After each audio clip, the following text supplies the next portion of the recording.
Hello and welcome to In the Light, Growing Your Soul with me, Anna Isabel, and a rather unusual topic for discussion today, as my guest is Elgin Barrett. Hello, Elgin. Hello, Anna. Thank you for having me.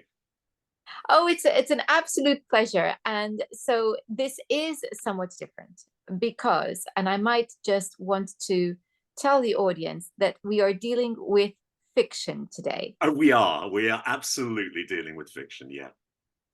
And the fiction is because you've written this amazing book called The Hauntings of Elgin Barrett, which I would describe as somewhat spine chilling and a collection. It's a collection of spine chilling gothic stories. That's my description. So is that fair, do you think? Couldn't be better, Anna. Yeah, I've got a copy here. There we are. The Hauntings of Elgin Barrett. It's 15 spine-chilling stories of the strange and supernatural. Which was well, as you know, it was originally a podcast actually. So it was a podcast that I started doing back in lockdown when I really had nothing better to do. And so I started writing ghost stories. I've been a radio producer for many, many years, and so it seemed sensible, like it seemed an opportunity to record them and put them out as a podcast. So that's what happened. I put out 15 stories over the next couple of years, and they work just as well on the page as they do on as a podcast. I hope. So I decided to put it out as a book as well, which came out just a few weeks ago. Um, I remember waiting weekly for the next story when it first started going out, and being very grateful that it was not film because I might not have been able to sleep. um, and nevertheless, being and choosing to actually listen to them in daylight as well because of soul and things play on my imagination. But I thought that they were so excellent. What I liked about them was the inventiveness of what you came up with, and the hissing of Oliver's head. Absolutely my favorite. And I like the fact that you play with history so much too. So it's very, very good. So, what was the inspiration for your stories? Um, I, to be honest, all sorts of different inspirations, really. I mean, I've been a fan of ghost stories, I guess, since I was a kid. So I've always wanted to put together a collection. And I suppose, I've been storing ideas for a long time to do this. So when I had a bit of time on my hands, they kind of just poured out. I had lots of different things. So um, the inspirations come in all sorts of different ways, I suppose. I think whenever you talk to anybody who writes fiction, there's always a temptation to think, well, this is something that happened to you, isn't it? Really? And I can reasonably honestly say that none of this has really happened to me. Oh, plot. No, there's one story I wrote about a Welsh farmhouse called The Curse of Fedwyn Fawr, and that certainly the beginning of the story was based on something which really did happen to me. I really did have a cousin who was a farmer on a remote Welsh hillside who I hadn't seen for decades. And when he passed away, I was contacted out of the blue, and I did go to his funeral and found myself to be pretty much his only relation. And I went back to his farmhouse and found it was the most incredibly dilapidated and haunted ruin of a place. And so that gave me the idea for that particular story. So that was rooted in some sense in experience. But I mean, yeah, I mean, on the whole, the inspirations can sometimes be an experience like that, or an anecdote that you've heard from somebody, or in certain cases, a dream that you have. Or just things that you hear and you start to look into, you start to research. So thinking about the hissing of Oliver's head, which you said was one that you quite enjoyed. I mean, that was just an idea that I had really, I mean, probably 20 years ago. I just came across the amazing story of Oliver Cromwell's head, which I think is not that well known. but it's just so completely weird. Because I mean, obviously, this is a, Oliver Cromwell is a titan of English history, right? I mean, he's one of the great historical figures. I mean, there he is, standing outside, the Palace of Westminster, the Houses of Parliament, looking up Whitehall, the great street of power in central London. At the other end of Whitehall, who is there? King Charles I, his great enemy on his horse. I mean, this is almost like the central drama in English history. People say, the big political question that you ask in English history is, which side would you have been on the Battle of the Battle of Marston Moor? Would you have been a Cavalier or a Roundhead, a Royalist or a Parliamentarian? Would you have been a High Church or a Puritan? So a central figure, huge towering figure. And yet what happened to his head is just amazing, because he died of kind of natural causes. He died of malaria, the ague they used to call it, and was buried in Westminster Abbey. And then when there was the Restoration, King Charles II came to the throne. He was obviously so furious with Oliver Cromwell for beheading his father. I mean, not unreasonably, you might say, really, that he decided to have him dug up. So he dug up Oliver Cromwell, and hung him from a common gallows on Tyburn, where people were hung back in those days, and then chopped his head off, chucked his body in a pit, and put Oliver Cromwell's head on a stake outside Westminster Hall in the Palace of Westminster, and it stayed there for 25 years, something like that, until one day it blew down in the storm, and there was a soldier standing sentry underneath it. He thought, "Oh, Oliver Cromwell's head. What do I do? I think I'll take it home." So he picked it up, this rotting head, took it home, hid it in his chimney, and there it remained for the rest of his life. And when he died, he said to his daughter, not when he died, but just before he died. These are haunting, but he said this before he died, not afterwards. He said to his daughter, "There's something you should check out in the chimney. It's Oliver Cromwell's head." So she went and looked, and there it was. And so obviously she didn't want the wretched thing. So she contacted a collector of antiquities and said, "Will you buy it?" And of course he thought, "Yeah, great." So he bought it. I think with a view to putting it on display. I think maybe it did go on display for a while, and people came along and paid a few pennies to go and look at it. And then it was sold, I think, next to a drunken actor, a guy called Samuel Russell, who used to use it to do soliloquies down the pub. So he would have this rotting head on the pub table, and he would address, some of the great Shakespearean speeches to it, tomorrow and tomorrow and tomorrow and all this stuff. And then it was sold again, and put on into another private collection, and then it got bought by I think he was just a guy who was just really into curiosities, a guy called Josiah Wilkinson. And we're now talking the middle of the 19th century. So Cromwell died in 1648, and we're now somewhere in the 1830s. So this has been going on for hundreds of years. This head has been passed from hand to hand, this rotting, disgusting, horrible old head. And so it was in his collection then until I think about 1958, and it had just been passed down the family. And the guy was a hospital doctor in Kettering, actually, in Kettering Hospital.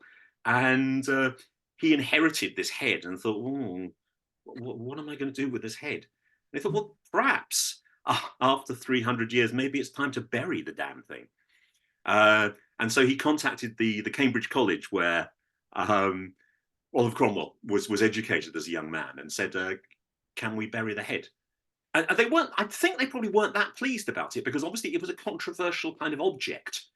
But they buried it in an unmarked spot in the grounds of the college, and there it remains, or according to the story, there it remained, because the Elgin Barrett version of it, of course, it got dug up. But we'll leave that for the story itself. I just, you had me in absolute stitches, because it is so absolutely bizarre. Yeah. And I had no idea. I didn't know this story about what happened to Oliver Cromwell's head. It beggars belief. You're thinking, really? I Yeah. mean, what must it have looked like as it was decomposing. I found it hard to believe that it was on the stake for 25 years to begin with, let Well, alone. I mean, it's a good point. I mean, I think because he was a very important man, they embalmed him. So Oh, yeah, so in fact, I probably described it as being, and it probably was kind of like partially rotting, but they embalmed it. I've seen photographs of it before it was reburied at Sydney Sussex College in Cambridge. They did take photographs of it, and it's a sort of brown, shrunken, collapsed kind of thing. But I don't know if you remember, but Cromwell was very famous for having warts. So when he had his portrait paintings, he said to the portraitist, "You must paint me warts and all." And you could actually see still on the first photographs you could still see he had some warts on his forehead. Um, and I so imagine that is the origin of the saying, warts and all. it is. I believe it is. I believe it is. Wow. Okay. Well, I'm just digesting that because there's so much in that. And you were talking about him being a titan of our history. Yeah. And absolutely. And there is so much of our history which is being, I think, dredged up in many different ways as we speak, as people are looking into common law and looking at what's happened to the way that law is practiced in the country and matters of sovereignty and the role of parliament.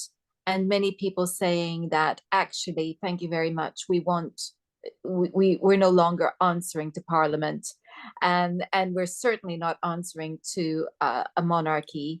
And there's so much of that going round at the moment, and I keep thinking about the Norman conquest and how it's it doesn't feel like at this moment that these issues of who is sovereignty, what sovereignty is, and whether we have true freedom or not. These things have been going on, it seems, forever, and we're thrashing out some of these issues now. And here you are talking about Oliver Cromwell and that period in history where really it was the beginning of this country really wanting to put in check the powers of the monarchy in a more forceful way than just with Magna Carta, etc. So it's very interesting, and that your book. I think this is the thing about your stories, is that they are steeped in history on one hand, and then we get the shadow of Lucinda Shaw, which I think actually, if anything was going to give me nightmares, it's that one. Is And it? and I think because all of the stuff to do with virtual reality and this idea that we're all going to be living in 15-minute smart cities and not have any connection with nature because we're not going to be allowed in the countryside, which is going to be rewilded for whoever wants to enjoy it and has the power or permission to do so. And here you are in this story hinting at something like that. So I'm wondering what on earth made you think of that story, because it is, I think, the creepy one. Oh, okay, that's interesting. I mean, yeah, I mean, what you say is absolutely fascinating, and I suppose that I called the book "The Hauntings of Elgin Barrett." I mean, in a way, you could say that they're kind of ghost stories, but also they're kind of not. And I liked the word hauntings because it seems to encompass so many different aspects of what a haunting might be. And I think you pick up two aspects of it very well there. I mean, one is really the intrusion of the past into the present. And the past continually intrudes into the present, particularly in a country like the one that we live in, as you say, because our past is, well, we know so much of the rather dramatic and bloody history of our nation. But the other aspect of history is of course that we're also kind of haunted by what might happen to us in the future as well, aren't we? Really. So there are those are two aspects of the haunting, and certainly, and as I went on writing them, I became increasingly interested in the idea of being haunted by a dystopian future. And so I mean, for me, the particular kind of the nightmare of Lucinda's Shore is really just the idea of us living much too long. And I started reading lots of stuff, about about senescence, about the idea that we might live, people, the first person to live to 1,000 years old might have already been born, according to the Institute of Senescence, the guys that are really into this stuff. And I find that a pretty terrifying idea, I must say. So yeah, I started getting interested in that, and also getting interested in the ideas of artificial intelligence and virtual reality as well. I mean, I think probably when you read that story and the other story, The Purgatories of Miss Divine, which I initially set out as being a story about artificial intelligence, and it actually morphed into something completely different. But I suppose at the very least, I did have in mind this idea of just exploring dystopian futures as being a notion of haunting as well. Yeah. You actually used that word haunting when you were talking about your experience of going to your cousin's funeral in Wales, Yes. Yeah. and you described the house as being haunted. So, did you actually have any supernatural experiences while you were there? Or have you had any supernatural experiences anywhere, actually, for that matter? Good question. In the case of the house, the farmhouse in Wales, no, it wasn't a supernatural experience, but it was just a rather extraordinary experience to think that a cousin of mine had lived in just in a house that really hadn't changed since, I would say, the late 1950s. It was still the wiring and the plumbing and the furniture were all still the same. Everything was covered in dust. There were holes in the ceiling. There were bare floorboards everywhere. There were bags of rubbish in every room, and so it was kind of haunted in my mind anyway by the person that I was trying to imagine that he was, because his presence was everywhere. And I describe in the story, I have this thing where the protagonist of the story continually encounters little speeches that have been written out in various notebooks, which I thought which I really enjoyed as a narrative device. But actually, it was completely true. I mean, I worked out that my cousin was a Welsh speaker, and although he would have been bilingual, I think he lived alone for so long, and only spoke Welsh to his near neighbours, that he'd almost lost his English. And so whenever he needed to communicate in English, he would write out the speech in English in his notebook, first of all, before making the phone call or going along to his doctor or whoever it was that he was going to speak to. And so I had these little speeches that he'd written. I used to find them in rooms all over the house. And so in my head, his voice kind of came back to me, who he was in a very real way. So no, I mean the house wasn't haunted in a sort of conventional spiritual sense, but it was very much imbued with the sense of the man who had lived there, who I think I met him once. I'd never known him. Go on to the second part of your question. Have I haven't ever had any supernatural experience myself? I don't think so, really. But then I suppose my kind of definition of the supernatural is something that you're never really sure of. You're never really sure whether the movement that you saw out of the corner of your eye was real or not. That the strange lights you can see in the window opposite, are they a reflection, or are they coming from within? And that's that sense of actually not knowing what you're looking at, what you're perceiving. I think is kind of central to the whole idea of any kind of ghost story or spooky story. That's what writers of ghost stories, I think are playing on, or preying on, I should really say. We're preying on our capacity for doubt our capacity not to know. And I suppose part of the ghost story writer's art is to, you know, on one level to mislead and sometimes to misinform, but also sometimes to shock you with something that is absolutely real and there. But mostly, the really creepy stuff is actually going on in the reader's imagination, and that's what I think you're trying to feed. You are preying on senses of doubt and uncertainty, I think. It's interesting as you talk about your feeling of, you know, what supernatural is. It's those things that make you wonder, did I imagine it? Did I not imagine it? Because actually, anyone who is studying to be a medium or working to develop their ability to connect with something other always has to deal with that specifically, that question. Did I imagine it? Did I not? Yeah. And just a couple of days ago, I was listening to an interview with a rather lovely medium, and she was explaining how, yes, we have an imagination, but we need that imagination in order for spirit to communicate with us, because that's our minds. That is the tool which will be used.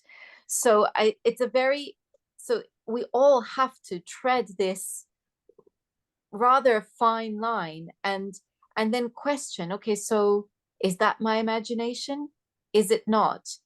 And test it and play with it and see, oh, okay, well, it probably was not my imagination on this occasion, or Yeah. maybe did on that occasion, because it's that is the means by which we begin to trust what we're seeing in our with our inner eye, and becoming more confident and with the fact that, oh yeah, there is something more out there and I can trust what I'm getting, because I'm developing a bit of a track record here in being right.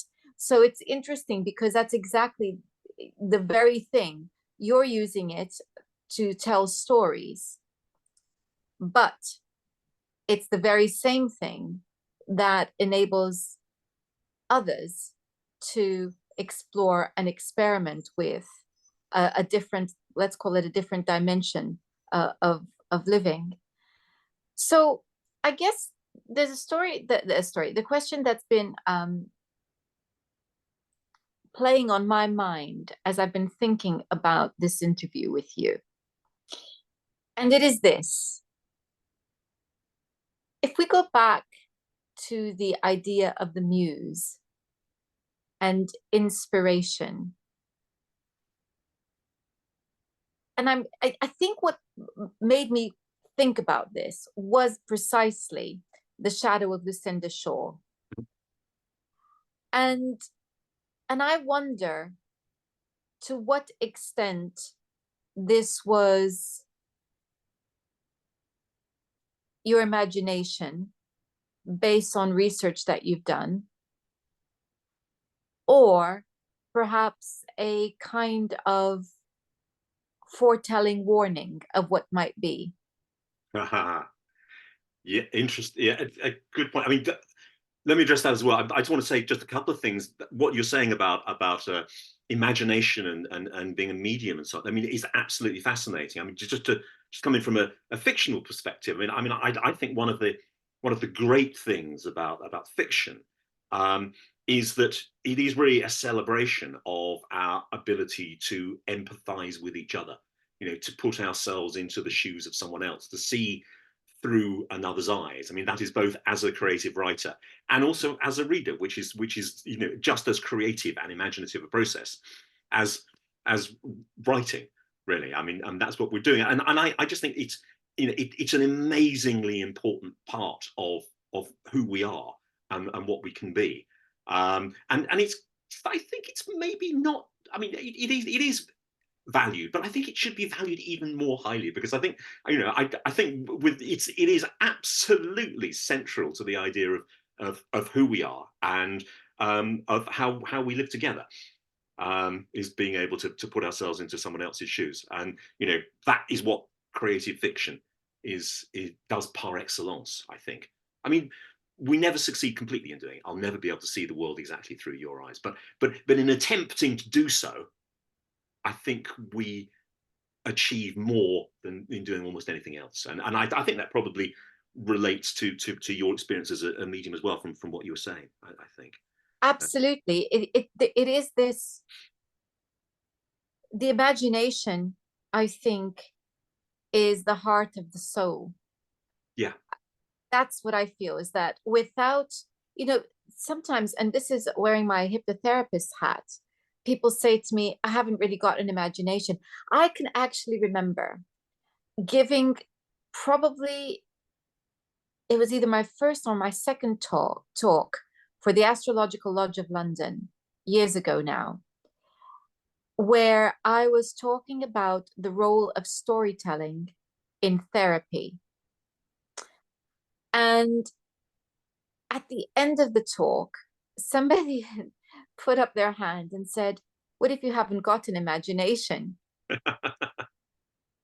And I had to explain that it is impossible to not have an imagination, because the minute we are considering what might happen in the future, and that is evoking an emotion, whether it be anxiety or excitement, whatever it is, that is our imagination working right there. And I have yet to meet or hear of somebody who doesn't project into the future, Yeah. as to what the outcome of any given thing might be. I think, actually, I'm not sure that we could live in this world if we didn't have that ability to guess. I think it's hardwired into us, and I think it's hardwired into animals too, because I think it's that natural that it's hardwired in. Because if I watch Teddy, he can predict outcomes for what's going to happen, Yeah. based on his past experience. So it's, our imagination is there. It has a very important role, as you say, in empathy, but it has also an important role in determining, in helping us to to make choices. We have to imagine what the possible outcomes are before we make a choice. Absolutely, and I mean, clearly, it's how we relate to the future is through our imagination. I mean, I also add, I think it's very much as well about how we relate to the past as well, which in certain senses can be a little bit worrying. But I mean, I certainly feel that actually memory and imagination, they seem to be using pretty much the same mental muscles very, very often. When we do actually, go back and look at our pasts again, I think in many ways we are recreating our pasts again. We are reimagining our pasts very often, are we not? Well, in fact, from a physiological perspective, um, in this is simplifying because we know it's more complicated than right brain, left brain. But in actual fact, memory, emotion, and imagination are pretty much operating in the same side of the brain. Right. Yeah. So that tells you something, Yeah. that they are very, very linked. And the senses, particularly smell, is very connected with it as well. Yeah. So it's interesting because many people who have experience of feeling their loved ones come close to them after they've passed report smelling perfume, smelling different things. So it's very interesting that it's that scent that's associated very often with what you might call a supernatural experience. Right. Right. And we've had it where my partner and I have been in the car, and suddenly the car is absolutely filled with the smell of smoke, and you would think somebody was in the back seat smoking, and the windows are closed, and we look around and there's nobody outside, smoking. And we know, that's his dad, Oh wow, okay. who was, who smoked a lot, right, very close to the last years of his life. And in fact, that only happens in times when we're experiencing a lot of stress for one reason or another. So he draws close, and it's his calling card. Yeah. And I hear that from people a lot, that it's the smell of a perfume, or whatever it is associated with their loved one, that suddenly they can smell it and there's no explanation for it. And they're not asleep, they're not dreaming, they're wide awake and they're experiencing it. So we have these experiences. And that's why I wanted to talk to you about imagination, because you're using your imagination. And I always wonder, you know, is there the action of a muse here that's inspiring? And that's why I was thinking, because of that particular story, that's what made me wonder. What do you feel? Let's play with that. Yeah, yeah. Interesting. It's one of those things. I'm always a little bit wary of the idea of a muse, in that I think that it encourages a way of thinking where you imagine that you just sit there and wait, and you then, and if you wait for long enough, you're going to be hit by a brilliant idea. And maybe it's just me, but certainly my experience is that if you sit around waiting for ideas to come, you just sit around and wait, nothing happens. You have to go down and chase them. You have to chase them down. I always think, if you get a glimmering of an idea, and I could, as you were speaking just now about your car being filled with the smell of smoke, I could hardly contain myself from scribbling in my notebook, thinking that is a brilliant idea, I'm stealing that one. Um, but yeah. So in a sense, I can't remember now where that story came from. Really, just this idea of being followed from in front. I quite like this notion of someone following you in front. And so the story of Lucinda Shaw is she's an older woman who's been living in the Middle East for a long time. She gets divorced and she decides just to come back to England for a family funeral. And as she comes back to England, she seems to be preceded by someone wherever she goes. So she goes to the luggage carousel to pick up her luggage, and this woman the other side of the carousel grabs her bag and walks off with it.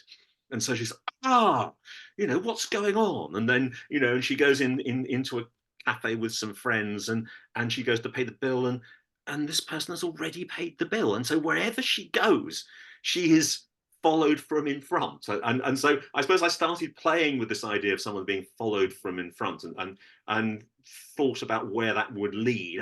But inevitably, when you're imagining stories, you're always putting a number of different elements together. So in this particular case, I had this idea, and then, as I said just now, I was reading lots of stuff about these projects to make us live for hundreds and for a very, very long time, and which I found really quite scary. The idea that in 100 years' time there'll be a load of people who well into their late hundreds or their early 200s, and you think that's going to be such a strange society to live in, a strangely haunted society as well. And so I put those two ideas together to create the Shadow of Lucinda Shaw, I suppose. You're right. If people think that the muse is going to just arrive, it doesn't work like that, because No, the interesting thing is that for those who meditate regularly and who are developing a relationship with what might be called spirit guides, it doesn't work like that either. It's this, as we begin to play with what might be called the supernatural, it becomes very much a question of things drawing our attention. In fact, just yesterday, and I thought this was priceless, um, I was interviewing an astrologer about her work in karmic astrology. And she told the story of how she was beginning to become aware of the notion of reincarnation and souls. And she'd taken herself, I can't remember whether it was a library or a bookshop, but she'd taken herself there to see if she could find some information. And she was looking at the shelves rather blankly, not knowing where to begin to look. And a book actually landed on her head. And the book that landed on her head, the title was exactly what she was looking for. Wow. That's amazing. And it's not the first time I've heard this. And certainly those who are developing as mediums, I hear this all the time, where they're looking for something and out of the blue it happens. Now, some people would say coincidence, but these are meaningful coincidences. And Right. as an astrologer, I would call it synchronicity. And they're meaningful synchronicities because they come as an answer to a question Yeah. that just arrives on your lap. And it's quite an extraordinary thing. I remember once being at the National Art Gallery in London, and there was a particular painting I wanted to see. Um, and I was looking around thinking, gosh, where do I even begin to look for this painting? And as I thought the question, people coming towards me were discussing the very painting that I wanted to see. Right. And I thought, thank you very much. And off I went in that direction and found the Yeah. painting. So it's these moments where there's this meaningful answer Yeah. to a question, or a seeking, that you think, there's something out there that's intelligent. That's interesting. Yeah. I mean, again, looking at it from a fiction writer's perspective, I mean, if what you say is, I suppose it's interesting. So that my response to that, I'm just thinking of the way in which fiction writers just work in threes all the time. So, there tend to be, like three beats in a story. When we're trying to convince you of something, we'll say it three times in slightly different ways. If you're trying to do something in a fiction, you'll normally, fail the first time, fail the second time, succeed the third time. So everything is done in threes. And so for me, the reason is that I'm just really, I suppose, looking at it technically. But if you're trying to convince somebody of something, then if something happens once, it's random. Something happens twice, it's a coincidence. If it happens three times, it's a pattern, and your brain latches onto it. And It's the patterns, isn't it? And yeah, that you talk about threes, because from a hypnotherapist's perspective, we have to reinforce everything three times. right, yeah, And for those who are watching government propaganda, you will notice that things are repeated in threes very often. yeah, yeah, Or that the little catchphrases that they come up with, yeah, like build back better, yeah, boom, boom, boom, yeah. you know, Mm. there are these little three things. So when you're watching government and you're hearing these messages, pay attention to how often they're being given. The repetitions, the sequence will often be in threes. The three comes up. I'm not sure why it is that we seem to be more susceptible to threes. Lots of people have different ideas on that. Yeah, I mean, so from my point of view, I use it really as a way of manipulating. I mean, all writers do as manipulating the reader, because I think, if I've managed to do this three times, then you're going to believe me. It's just almost like a fictional convention. That's fine. And we'll move on. So, yeah, it is renowned way of manipulating people. I guess it's the early point, the soonest moment at which we perceive a pattern. I don't want to tell you something five times because you get bored. But Okay, so here comes the question. What You're terrifying me already. what do you actually believe? What do I believe? What do you actually believe? Because you're playing with these notions. So I am wondering what you actually believe. Um, I think I slightly struggle with notions of belief, to be honest with you. Um, so I part of me is a kind of cynical, thoroughgoing kind of empiricist, who just wants to boil everything down and say, oh, it's all, cause and effect and blah. And another part of me believes that things are a lot more mysterious than they appear to be at first sight. And I suppose what I think I'm trying to do in my fiction, in a way, is actually explore the ways in which things are more mysterious than they appear to be. Um, but I suppose I kind of balance that with another part of me that's going, yeah, yeah, yeah, oh, yeah. And in many ways, I think probably fiction is a good way of containing that kind of tension, that kind of contradiction. It's almost a cliche in the ghost story that actually the protagonist is nearly always a cynic, and the cynic nearly always comes to a horrible end just to teach him to be so cynical. Um, so yeah, I mean, it's a very unsatisfactory answer for what I believe, because I kind of believe and don't believe. No, but actually that's the I think the human experience, you Yeah, know, where we're wanting to understand the things that are inexplicable according to what we perceive as the laws of nature. yeah, And, yeah, and so this is why it's supernatural, because it's outside of yeah, the realm of what we experience as normal existence. And okay, some of us are more predisposed or willing to go and explore that, go, okay, well, what is going on here? yeah, Others find that very frightening and want to hide behind um, scientific doctrine, because that's a doctrine in itself, yes, when not open to exploring people's experiences, because it's not explained in the normal repetitive lab experiments.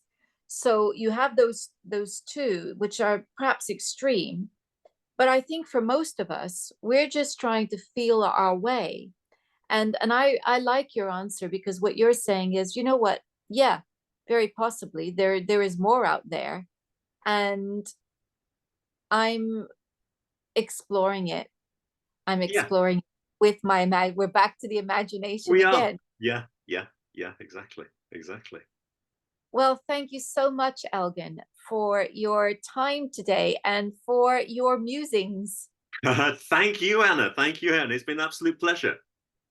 And just to remind everyone, the book that we have been discussing is called The Hauntings of Elgin Barrett. And it is, depending on your sensitivity, a book either to be enjoyed with a torch as you're wanting to go to sleep, or if you are like me, in broad daylight, in the morning, preferably. I'll be putting a link to it in the description box. Now, if people want to hear the stories on your podcast as well, how do they do that? Wherever you get your podcasts, so you can find them on all the regular podcast apps, Apple, Google, the lot. Yeah.